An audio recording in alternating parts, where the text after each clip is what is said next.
Okay, so it's the 12th of June. You've been in battle for about 7 weeks. We'd lost some ships by then, hadn't we? Yes, the Sheffield had gone. The supply ship, the Atlantic Conveyor, had gone with a lot of valuable helicopters and so on board. Coventry had turned over, bombed. One of the frigates had blown up. So it was a bad time. And you were in the thick of this action. Yeah, I mean, obviously we knew exactly what was happening and where, but we also knew the army were doing pretty well. And on the 11th, that night of the 11th and 12th of June, was the big final push for Stanley. We knew we were winning. Okay. We, rather like all the other nights, we'd gone in to support the army in this final push, and we were firing a lot of rounds, and we were standing off, we'll say about 5 miles from Stanley Airfield. I can't remember the exact range, and it doesn't matter, but we were quite aware. We also knew that the Argentinians had got Exocet missiles on, would you believe, a farmyard trailer. And we knew exactly where it was. Excuse me. And we therefore had to be clear that we didn't enter into the 20-mile radius from this spot on the land. So we were supporting the army, everything was going well, until after 13 hours at action stations, and some people had already been on watch for 6 hours before that, so everyone was tired. We stood down and went back to defence watches. Now because of all my kit, and I was looking after the missiles, the guns, the computers, the radars, the sonars, all the radio sets, a lot of equipment which had been burning and turning for a long time, and I wanted to make sure everything was put through its paces to see it was working correctly for whatever was going to happen next. So whilst half of the ship went to have breakfast and things like that and have a wash, I asked my lads to remain closed up and report back to me when they had finished the tests, which would probably take 20 minutes or so. What we didn't know was that the Argies had just fired the missile that hit us. The first thing we realised in the ops room where I was, so a dark room full of 30 people, all the screens, radar screens and so on, was that the bridge suddenly altered course hard to starboard. They had seen a light. I should paint the picture a bit better. It's pitch dark.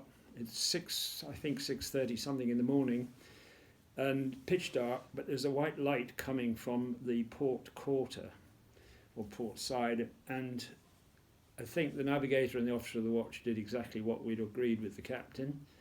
We were luckily doing 28 knots, so we were going flat out, and when you put wheel on at that speed, you lean over a long way, and we did. We were probably over, I would guess, 12-15 degrees when we fired a Seacat, which is a very small missile, at this thing, this white light getting bigger. We knew it was going fast, of course we didn't know what it was at that point. The missile didn't have time, our missile didn't have time to arm before it passed the Exocet, so it didn't even explode. So therefore, unfortunately, the Exocet did strike us just after the hangar door, port side, and because we were leaning so far over it, it hit the sperm water, which is the top corner of the deck, at an angle, I would guess, of 30 degrees above the beam. So we had almost achieved taking it on the stern, but not quite. But the good news was that at that point, the Exocet tried to get into the ship by digging into the deck for this 14 milliseconds delay, but it couldn't. So it blew up on the upper deck, and most of the energy went into the atmosphere. But unfortunately, the missile rolled over and went straight through the hangar door and blew up the helicopter, and blew an enormous hole in the deck into the space below, which was the galley, where unfortunately some of the lads had gone to get some breakfast and sort of queuing, and the chefs were down there. So we did suffer a lot of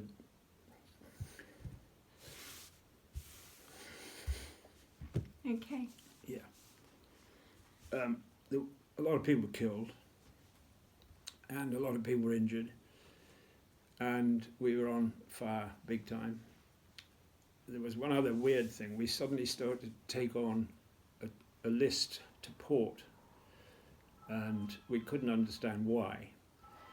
To cut a long story short on that, what had happened was the shock of this detonation of the missile had broken a connection of the fire main in the big sea slug magazine, and tons and tons of water had filled up part of the magazine. And of course, as soon as it gets into a large space, it tends to either go to the left or to the right, port or starboard, and it had all gone onto the port side.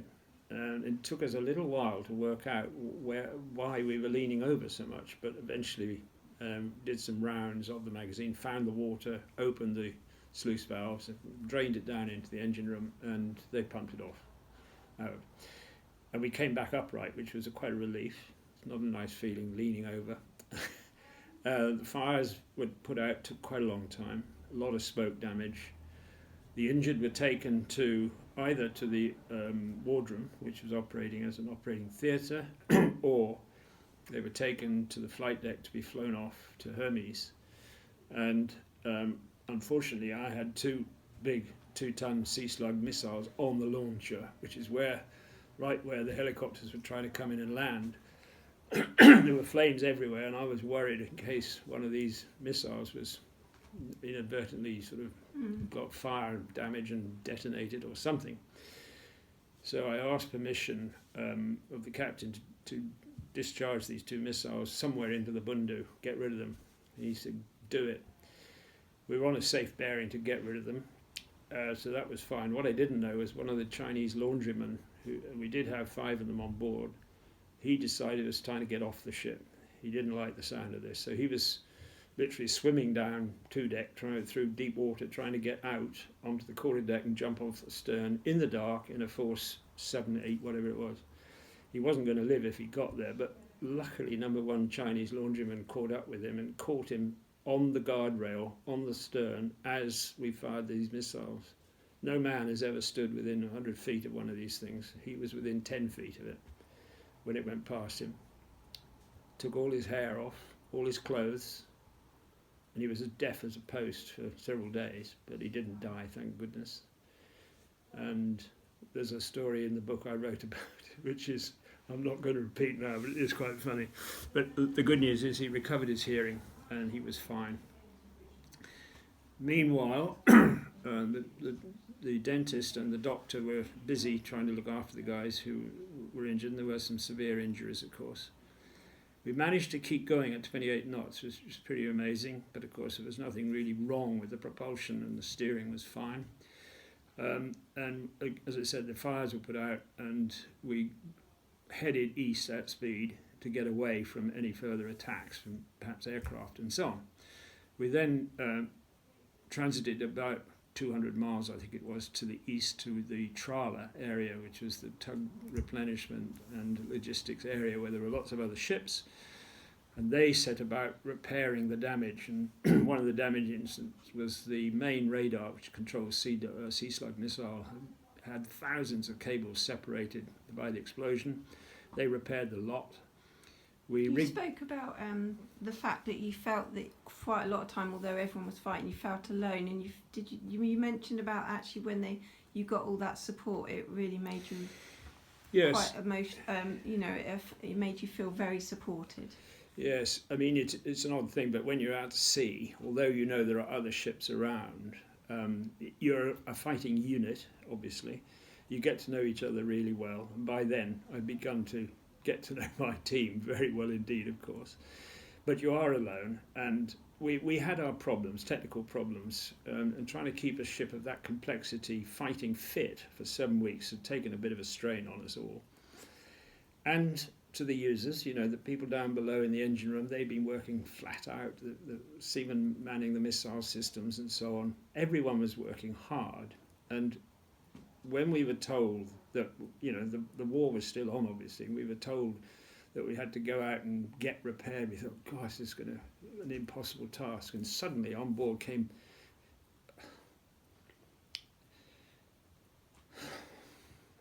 this team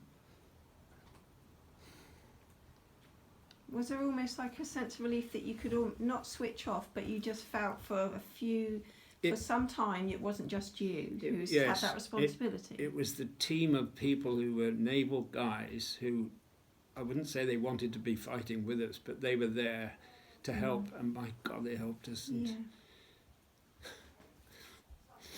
It resonated with you. I don't talk about this much, and it seems odd at my age to be emotional, but it was. It was such a difficult time, I suppose, and for that, the relief that that there are those people there who were there to support you, and valuing what you were doing and recognising. Yeah. You guys were doing something that was very, very difficult. Yeah, we needed them, and of course we were very upset because that night we'd buried the 13 guys who died immediately. They were buried at sea, about 250, I think it is, kilometres to the east of the Falklands. A very poignant time, and one other died a bit later, unfortunately. But it was a tough time. Yeah. But the Falkland Battle war was still going on, and we did eventually get ourselves mended, and we were back in action just before the truce on the 14th. So we were the first ship down there, and you could say we were the last to leave the fighting, because we were available to fight eventually when we got fixed up. And the team on the ships in the trawler were quite amazing. I remember they gave us steak and egg for.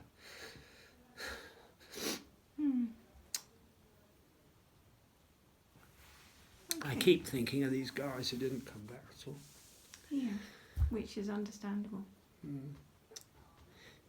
We then spent a few days doing some more repairs, because we couldn't weld up the hole in the ship whilst we were at sea. So we actually went into Carlos Sound, and there was a very funny incident in Carlos. The first time we'd all seen San Carlos, because we were standing off miles away most of the time, and it was a beautiful day, and the ship was steady, so we were able to weld up the hole. And eventually, on the 21st of June, we said goodbye to Hermes and came home with HMS Plymouth, which had also had damage.